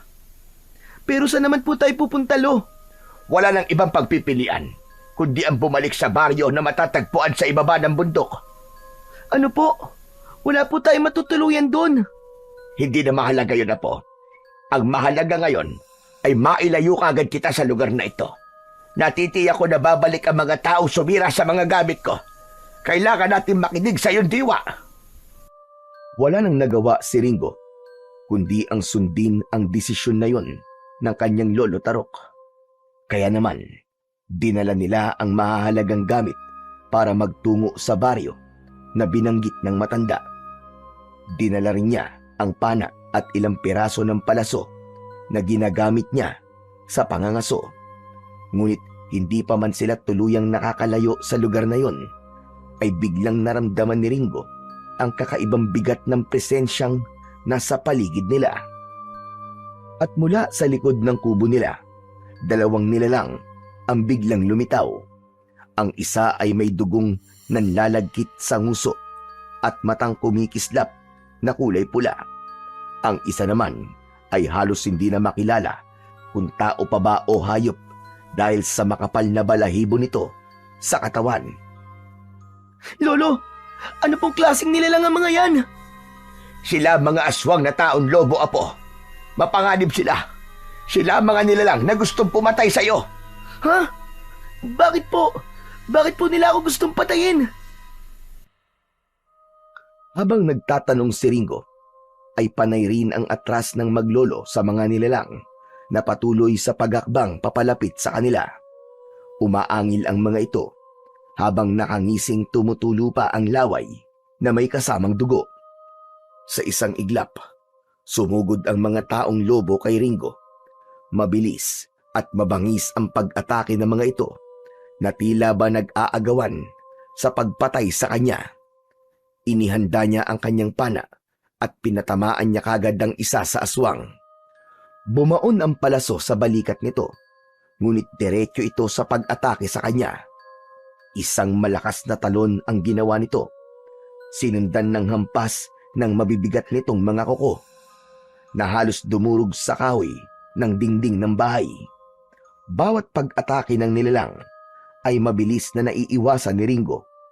Nagamit niya ang mga natutunan niya sa kanyang lolo. Ilang sandali lamang ang lumipas pagkatapos ng pagsugod ng isang lobo. Si Lolo Tarok naman ang inatake ng kasama nitong isa pang aswang na taong lobo. Tumalon sa ere ang aswang at ilang beses nitong inatake ng suntok ang matanda. Subalit naiwasan din yun ni Lolo Tarok. Nang makahanap ng pagkakataon si Lolo Tarok, gumanti ito ng sipa sa aswang. Tumama yun sa muka ng halimaw na kalaban nito. Bumagsak ng pasadsad sa lupa ang aswang na taong lobo habang umaangil at nagpipilit na bumangon. Sinamantala naman ni Ringo ang pagkakataon na yon. Mabilis niyang binalahan ng palaso ang kanyang pana at agad na hinila ang tali. Nang bitiwan niya ang tali, lumipad sa ere ang palaso at tumama yun sa pagitan ng mga mata ng aswang. Tumagos hanggang sa batok nito. Bumulwak ang dugo at kumalat yun sa lupa. Yan! Sapulkan loko ka! Ano? Lalaban ka ba ha? Sige, lapit lang! Hindi ako natatakot sa'yo! Kala mo nag-iisa ka na lang, kaya sumuko ka na! Sa kabila ng mga nangyari, nakuha pa ni Ringo na magpakita ng tuwa sa mga ito. Kahit ang kanyang dibdib ay tila binabayo na ng takot at pag-aalala sa mga nilalang na ngayon lamang niya nakita sa buong buhay niya. Ngunit biglang inatake ng isang aswang na taong lobo ang nakatayong si Lolo Tarok. Nasugatan ang matanda sa dibdib na lubhang ikinabahala naman ni Ringo. Dala ng labis na pag-aalala sa nangyari sa matanda, umalingaw-ngaw ang dagundong ng kanyang galit at kahit si Lolo Tarok ay napaatras sa labis na pagkagulat dahil biglang kumislap ang markang hugis bituin sa likod ni Ringo. Mula sa marka, sumiklab ang kakaibang kapangyarihan. Lumiwanag yun na tila apoy, ngunit malamig sa mata. Ang liwanag na yun ay parang humigop ng lakas mula sa paligid. Ang mga dahon ay gumalaw at ang nag-iisang nilalang na nasa kanilang harapan ay biglang umatras. Iniwan si Lolo Tarok na nakaluhod sa lupa. Isang pagkakamali ang ginawa mong pananakit kay Lolo Tarok! Pagsisisihan mong sinugatan mo siya! Mula sa kinaroroonan ng batang Bertudes na si Ringo ay mas lalong lumakas ang liwanag na bumabalot sa kanyang katawan. Habang ang lahat ng kakayahan na natutunan niya nung bata pa siya ay nagamit niya nang atakihin niya ang nakatayong aswang na taong lobo. Sinugod niya ang nilalang sa kinaroroonan nito at magkakasunod na inundayan niya ito ng suntok sa muka. Hindi nakalaban ang nilalang at nang gumanti ito ng kalmot sa kanya, agad niya itong napigilan. Nagliyab ang nilalang sa mismong mga kamay niya. Ang balat ng aswang ay nagsimulang magbitak-bitak at ang mga pangil nito ay unti-unting nalagas at natunaw na parabang sinunog ng apoy. Hindi halos makontrol ni Ringo ang malakas na enerhiyang nanggagaling sa loob ng kanyang katawan. Bago ito tuluyang nasunog at bumagsak sa lupa, hanggang sa naging abo na tinangay ng malamig na hangin sa paligid. Mula naman sa kinatatayuan ni Lolo Tarok, kitang-kita niya ang paglabas ng malakas na kapangyarihan ng isang Bertudes. Hindi siya makapaniwala sa kanyang mga nasaksiyan, lalo na nang makita niya ang liwanag na bumabalot sa katawan ng apo niyang si Ringo. At dahil sa paglitaw ng kapangyarihan ni Ringo, katapusan na rin yun ng pagsisinungaling niya sa bata. Kaya naman, bumakas ang pag-aalala sa kanyang muka at hindi makatingin ng diretsyo sa mga mata ng kanyang apo. Naramdaman niya na lumapit na sa kanya si Ringo. Lolo, sabihin niyo po sa akin, ano pong ibig sabihin ng mga nangyari sa akin kanina? Magpaliwanag po kayo. Ang buong akala ko po, kakayahan lamang sa paningin ng ipinagkaloob niyo po sa akin. Bakit po may ganito? Ano pong ibig sabihin nito, Lo? Sagutin niyo po ang tanong ko, Lo. Apo, patawarin mo ko. Kung ako ay nagsinungaling sa'yo, alam ng Diyos kung gaano kita kamahal. Lolo, sabihin niyo na po sa akin. Ano po? Sino po ba talaga ako? Ano po ba ang totoo kong pagkatao, Lo? Hindi na po kayo maaaring magsinungaling. Alam ko po, nakakaiba ako. Makinig ka mabuti, Apo, sa aking sasabihin. Talagang kakaiba ka. Isa kang batang Bertudes na napulot ko sa kawayan. Patawarin mo ko, Apo, Ringo. Hindi ko gustong saktan ang kalooban mo. Totoo niyo po ba akong apo? O hindi?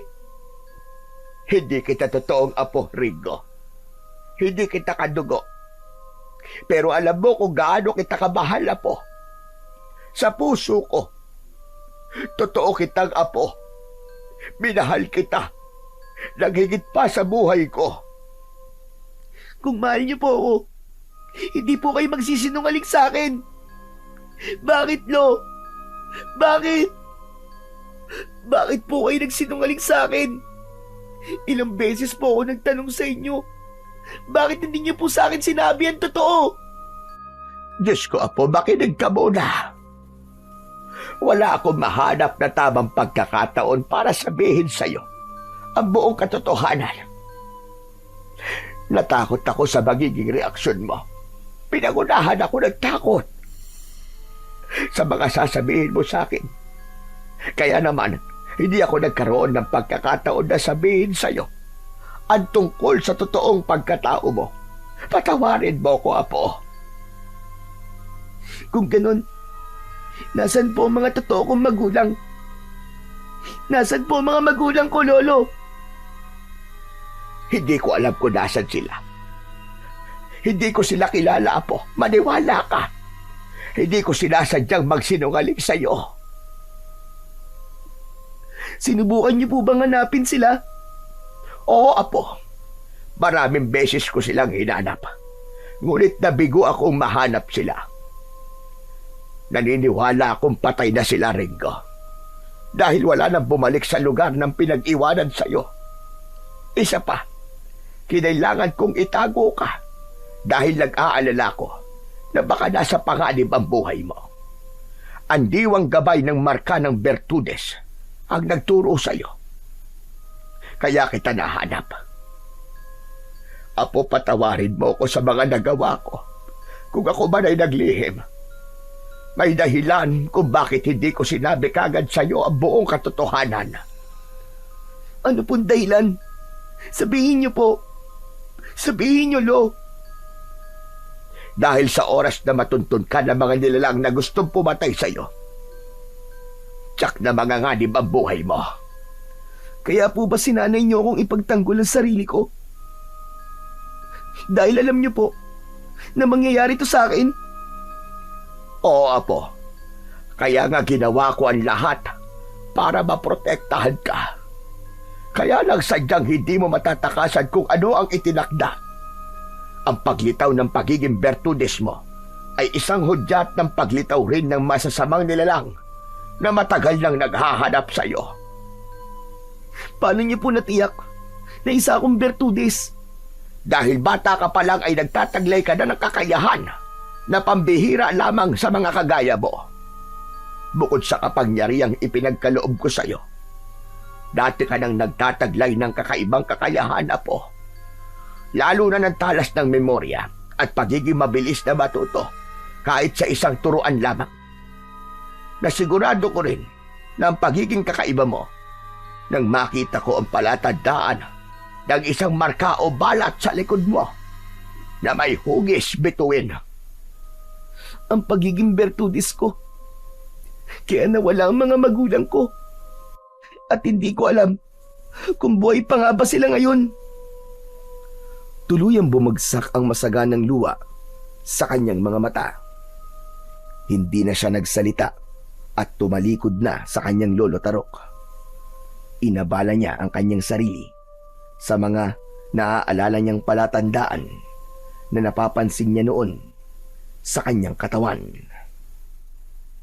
Ang dahilan ng pananakit ng kanyang tiyan, maging ang araw-araw din na pagkirot ng marka sa likod niya, ay isa palang palatandaan na nagsisimula ng lumitaw ang kanyang kakayahan bilang isang bertudes. Samantalang si Lolo Tarok naman ay tila nabunutan ng tinik sa lalamunan nang sa wakas ay nasabi na niya sa kanyang apo ang matagal nang nagpapabigat sa kanyang dibdib. Sana ay hindi pa huli ang lahat, Apo. Sana ay matanggap mo ko bilang iyong lolo. Kung tapos na po kayo magsalita, gusto ko po muna magpahinga. Kailangan ko muna mapag-isa, Lolo Tarok. Huwag po kayo mag-alala. Hindi po ako galit sa inyo. Gusto ko lang po maintindihan ng lahat ng mga nangyari sa akin. Pipigilan sana ni Lolo Tarok ang pag-alis ng batang si Ringo dahil nag-alala siya na baka mapahamak ito sa loob ng kakahuyan. Ngunit mas pinili niyang hayaan muna ang apo dahil batid niya ang bigat na nararamdaman ito sa pagkakataong yun. Pagkatapos nitong matuklasan ang totoong pagkatao, alam niyang labis na nagdurusa at naguguluhan ang kalooban nito. Kaya naman, hinayaan na lang niyang maglakad papalayo si Ringo papunta sa loob ng kakahuyan. Samantalang si Ringo naman ay mabibigat ang hakbang na nilisan ang lugar na yon. Kahit naririnig niya ang pagtawag ng matanda sa kanya, ay tuloy pa rin siya sa paglalakad papasok sa kakahuyan, kasabay ng muling paglandas ng mga luwa sa kanyang pisngi. Ilang sandali pa ang lumipas ay biglang natigilan si Ringo ni hindi niya namalayan na malayo na pala ang kanyang nararating. Inilinga niya ang paningin sa kanyang paligid. Tahimik at tila mabigat ang presensya ng lugar na kanyang kinaroroonan. Bumundol ang kaba sa kanyang dibdib, lalo na nang maalala ang nakakatakot na itsura ng mga nilalang na nakalaban niya kanina lang. Sa kabilang dako naman ng kakahuyan, kung saan ay nakatayo pa rin si Lolo Tarok, malungkot ang mga mata at nakatungulang ito sa lupa. Bigla niyang naalala na hindi niya dapat hinayaang umalis ng mag-isa ang apo niyang si Ringo, lalo na at magulong-magulo pa ang isip ng bata dahil sa mga nalaman. Kaya naman, mabilis siyang kumilos. Sinundan niya ang daan na tinahak ni Ringo. Sa isip niya ay maaaring mapahamak ang kanyang apo dahil natitiyak niya na makikilala na si Ringo ng mga nilalang na nagtatago sa kagubatan. Pagkalipas ng ilang sandaling paglalakad, ay naramdaman ni Lolo Tarok na tila ba inililigaw siya ng kanyang mga paa. Para bang may kung anong malakas na enerhiya ang pumipigil sa kanya para mahanap ang kanyang apo. Pagbihira, hindi ito maaari. Kailangan maiuwi ko sa bahay si Ringo. Kahit anong mangyari, hindi ko hahayaan na mapahamak ang apo ko. Hindi ko mapapatawad ang aking sarili kapag may nangyari sa kanya. Ipinagpatuloy na ni Lolo Tarok ang paghahanap sa kanyang apo na si Ringo habang mabilis ang tibok ng kanyang puso. Hindi nagtagal ay natanaw na niya ang apo. Nakatayo lang ito sa gitna ng kagubatan. Tila ba merong nilalang itong kinakausap ng mga sandaling yon. Hindi kagad siya lumapit kay Ringo dahil ang mahalaga ay alam niya nang nasa maayos itong kalagayan. Maya-maya pa ay narinig niya na nagsalita si Ringo. Nakatingin ito sa ere na tila ba may nakikita na nilalang sa harapan nito. At kung hindi siya nagkakamali, kausap nito ang kulay berding usok na kanyang diwa. Alam ko ang bigat na nararamdaman mo, Ringo. Subalit walang ginawang kasalanan si Lolo Tarok. Mahal na mahal ka niya, alam ko yun. At hindi niya kagustuhan na masaktan ka. Maniwala ka, Ringo. Oo, alam ko naman po yun eh. Tsaka, hindi naman po ako galit sa kanya. Wala po akong karapatan na magalit sa kanya. Ang nais ko lang po ay malaman kung nasan po mga magulang ko. Mula sa kinatatayuan ni Ringo ay kitang-kita niya ang nakalutang sa ere na kulay berding liwanag. Hugis diwata ang anyo nito, ngunit batid na niya kung anong klaseng nilalang ang diwa ng marka ng Bertudes. Isa lamang itong usok na sumasama sa hangin na nagbibigay babala sa taong nagtataglay ng kakaibang marka sa katawan. Bukod pa roon ay wala na itong ibang kakayahan. Kilala ko ang mga magulang mo at ikinalulungkot kong sabihin na patay na sila, Ringo. Sila ay mga antingerong kumakalaban sa pinuno ng mga aswang na taong lobo. Pero dahil mas gusto nila ang tahimik na pamumuhay, nagsama sila at tinalikuran ng pagiging manunugis hanggang sa isinilang ka ng iyong inang si Danaya. Nalaman nila na kakaiba ka at nakarating yun sa kaalaman ng pinuno ng mga aswang. Ano pong nangyari? Pagkatapos po na malaman ng pinuno ng mga aswang ang tungkol po sa akin. Umakas ang mga magulang mo para ikaw ay protektahan at iligtas. Subalit lahat ng mga taong tumulong sa iyong mga magulang, pinatay sila ng pinuno at ipinasunog ang buong baryo. Mga hayop sila. Mga demonyo sila. Wala po silang kasing sama.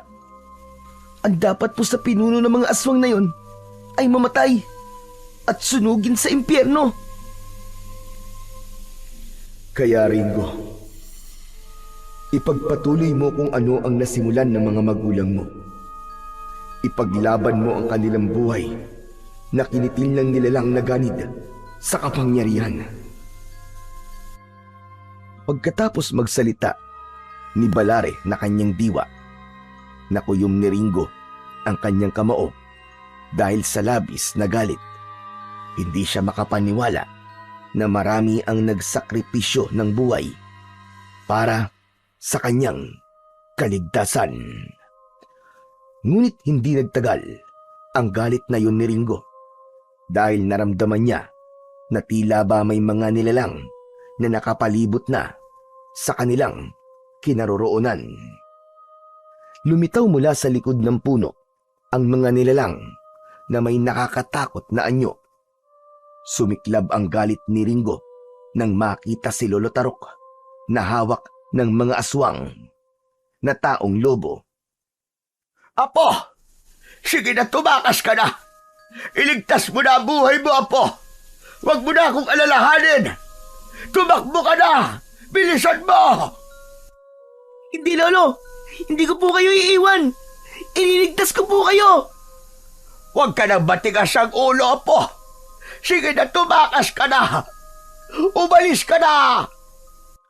Umalingaw-ngaw ang boses ni Lolo Tarok, ngunit mas nangibabaw ang halakhak ng pinuno ng mga aswang na nakatayo sa unahan ng hukbo nito.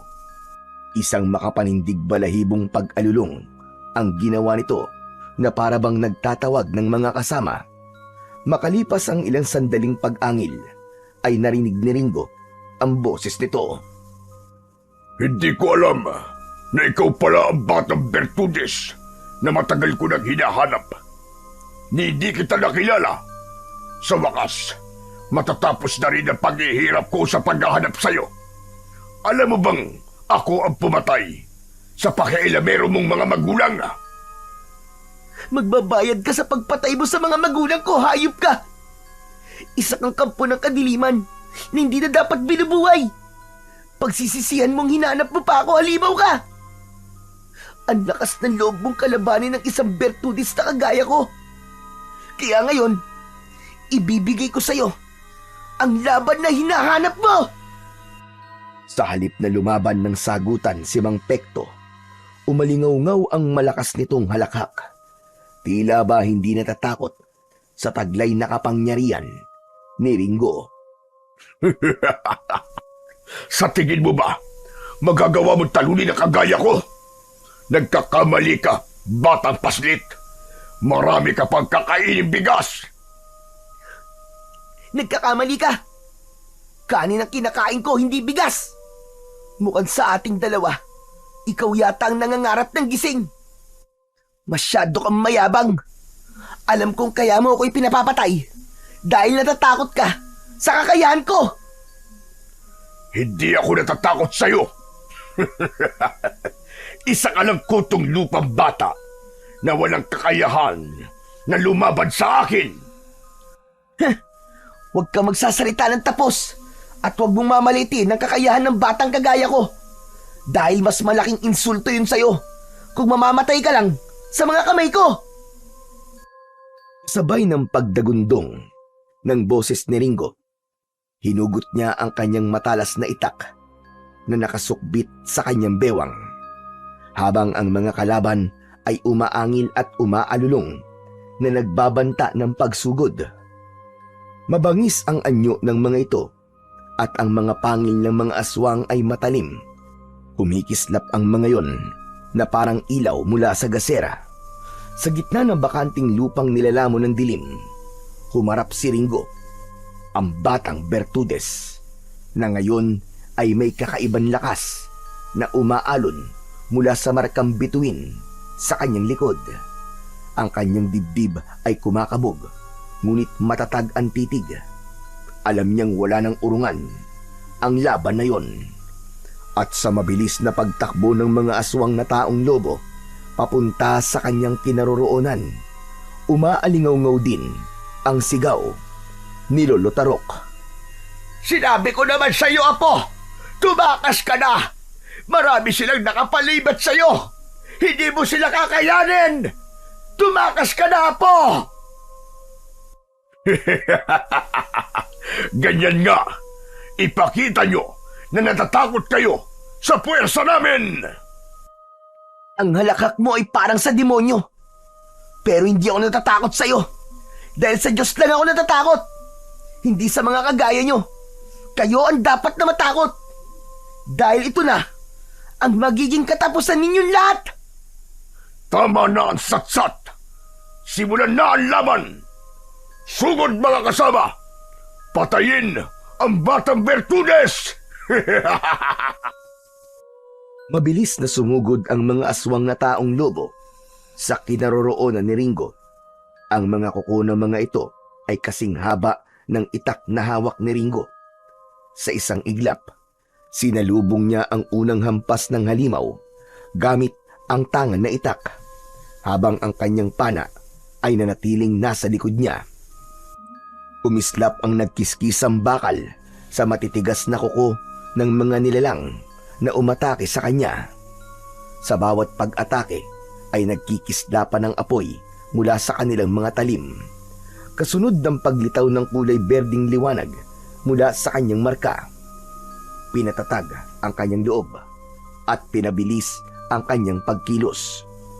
Umatras sandali ang aswang na taong lobo dahil sa husay ni Ringo pagdating sa pakikipaglaban.